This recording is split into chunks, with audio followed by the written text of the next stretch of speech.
بسم الله الرحمن الرحيم.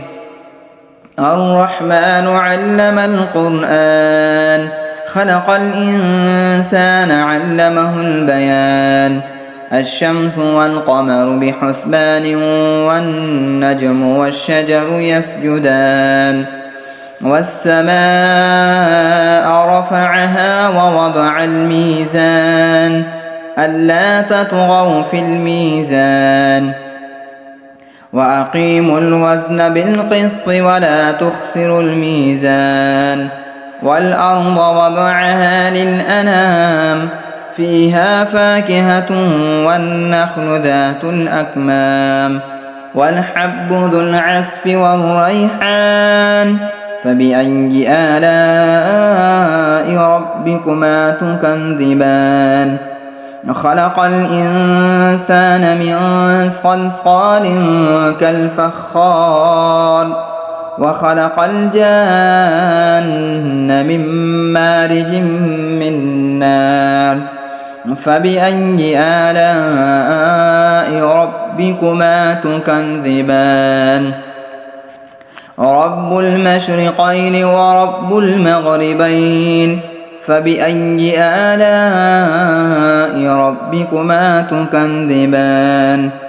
مرج البحرين يلتقيان، بينهما برزخ لا يبغيان. فبأي آلاء ربكما تكذبان؟ يخرج منهما اللؤلؤ والمرجان. فبأي آلاء ربكما تكذبان؟ وله الجوار المنشآت في البحر كالأعلام. فبأي آلاء ربكما تكذبان؟ كل من عليها فان، ويبقى وجه ربك ذو الجلال والإكرام. فبأي آلاء ربكما تكذبان؟ يسأله من في السماوات والأرض، كل يوم هو في شأن. فبأي آلاء ربكما تكذبان؟ سنفرغ لكم أيها الثقلان. فبأي آلاء ربكما تكذبان؟ يا معشر الجن والإنس إن استطعتم أن تنفذوا من أقطار السماوات والأرض فانفذوا، لا تنفذون إلا بسلطان.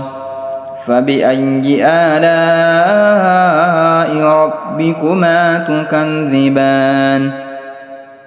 يرسل عليكما شواظ من نار ونحاس فلا تنتصران. فبأي آلاء ربكما تكذبان؟ يا معشر الجن، فإذا انشقت السماء فكانت وردة كالدهان. فبأي آلاء ربكما تكذبان؟ فيومئذ لا يسأل عن ذنبه إنس ولا جان. فبأي آلاء ربكما تكذبان؟ يعرف المجرمون بسيماهم فيؤخذ بالنواصي والأقدام. فبأي آلاء ربكما تكذبان؟ هذه جهنم التي يكذب بها المجرمون، يطوفون بينها وبين حميم آن. فبأي آلاء ربكما تكذبان؟ ولمن خاف مقام ربه جنتان.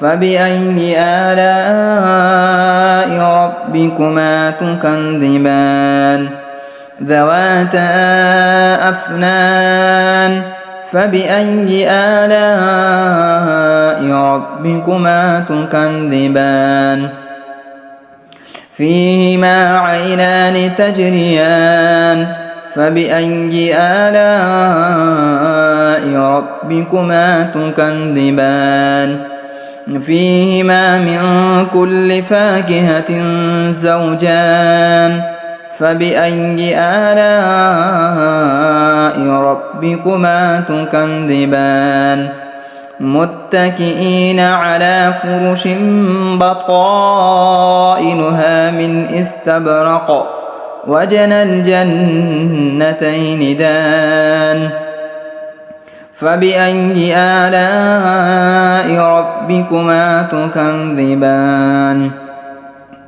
فيهن قاصرات الطرف لم يطمثهن إنس قبلهم ولا جان فبأي آلاء ربكما تكذبان كأنهن الياقوت والمرجان فبأي آلاء ربكما تكذبان هل جزاء الإحسان إلا الإحسان فبأي آلاء ربكما تكذبان ومن دونهما جنتان فبأي آلاء ربكما تكذبان مدهامتان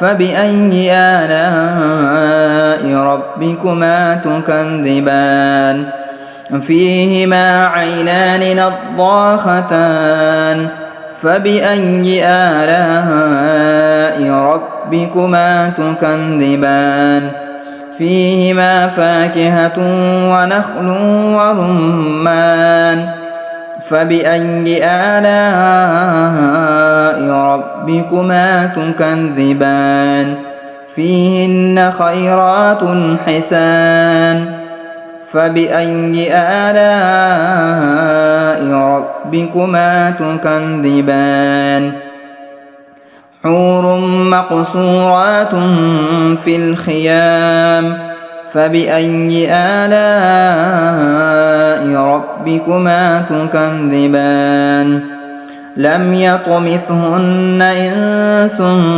قبلهم ولا جان فبأي آلاء ربكما تكذبان متكئين على رفرف خضر وعبقري حسان فبأي آلاء ربكما تكذبان تبارك اسم ربك ذي الجلال والإكرام